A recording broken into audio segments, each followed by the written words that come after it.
Welcome to the Daily Bread Crumb, a quick Bible lesson that seeks to find the humor in most things and God in all things. I'm Greg Allen. Today's Bible lesson plays out like the plot of the movie Final Destination. King Ahab of Israel decides it's time to take back Ramoth-Gilead. So he calls up King Jehoshaphat of Judah and says, "Hey buddy, you in?" And Jehoshaphat, being the more spiritually cautious one, says, "Sure, but maybe we should ask God first." Great idea, right? So Ahab gathers 400 prophets. 400 prophets.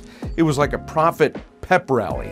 All 400 prophets say, "You can do it! The Lord will give you victory." One guy even makes iron horns and starts doing interpretive dance. "With these you will gore the Armenians." You know, it's gotten weird when someone brings props. But Jehoshaphat looks around and says, "Do you have a prophet who actually hears from the Lord?" Ahab sighs dramatically and says, "Yeah, there's this one guy, Micah, but I hate him.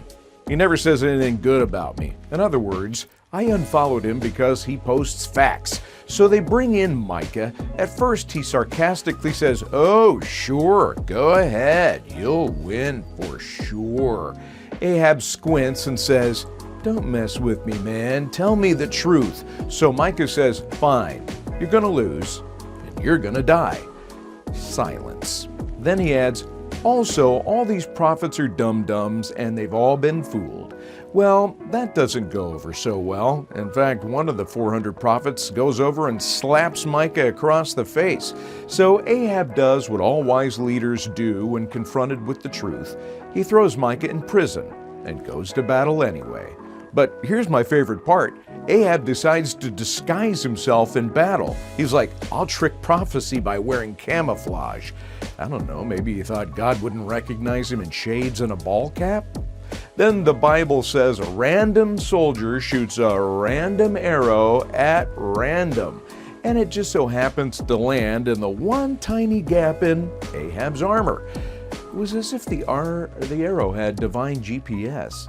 Then Ahab bleeds out in his chariot, just like Micah said he would. The moral of the story is this: if you need 400 voices telling you you're right, you're probably wrong. If you hate the one guy who tells the truth, you might need him the most. And no amount of camouflage can hide you from your final destination from God. That's the Daily Bread Crumb. I'm Greg Allen, encouraging you to randomly like, share, and comment down below. Love you. Have a great weekend. See you on Monday.